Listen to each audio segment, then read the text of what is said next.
Davis is incredibly thoughtful. Mhm. He's incredibly kind.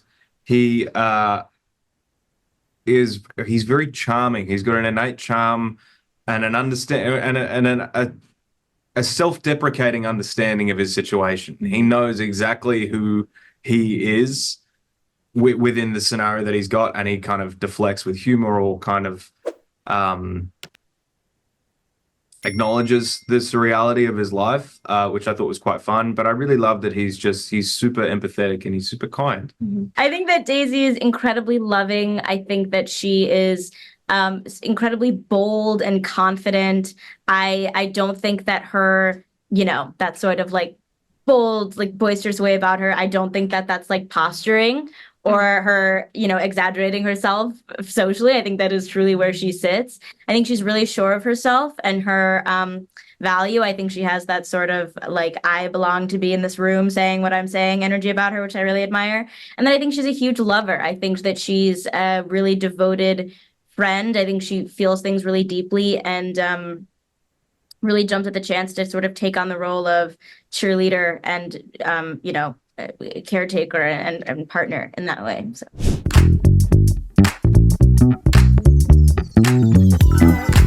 I really want the audience to come away feeling recognized, having their experience seen or validated.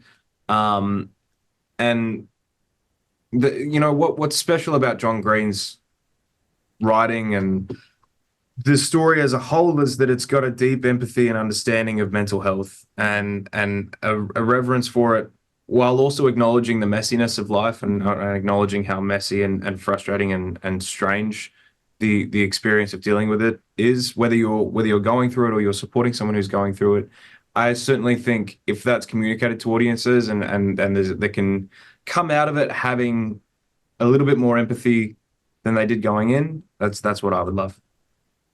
I think I would say, I think a part of this story that we haven't spoken that much about today is, I think the how scary and vulnerable and strange love can be in all its forms, romantic or platonic, how it can seem occasionally not worth it, like something you're not capable of, like something you don't know how to do correctly. But just as constant and lifelong as a certain struggle may be, as OCD may be, as an anxiety disorder may be, so is, like, not to sound cliche, but like so is the love in your life, so is the love around you. I mean, it's that well, let me not spoil anything, but yeah, I think it's like it might seem, like cheese and sugar, but it is true that a constant we can usually always depend on is the connections we have with the people in our lives, the love that we have for them.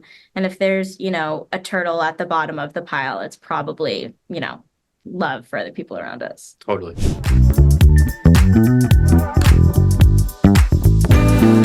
Yeah. Absolutely. Oh my God, I've been like peeing for like 5 years now. Crazy. It's a huge responsibility. It's so loved, and it's loved for a good reason. And I certainly think we want to take the same qualities and the same everything that people love about the book. We want people to love that about the film, and I think that starts with having an understanding and a love for the story, and making sure that is done in the right way.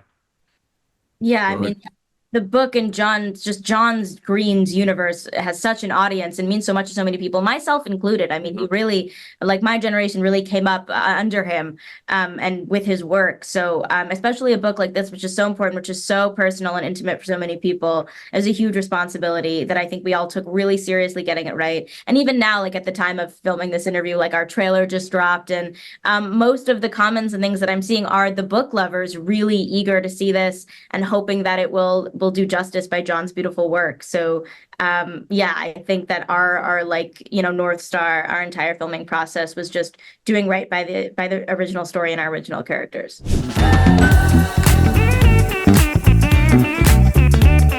It's so stigmatized, I think.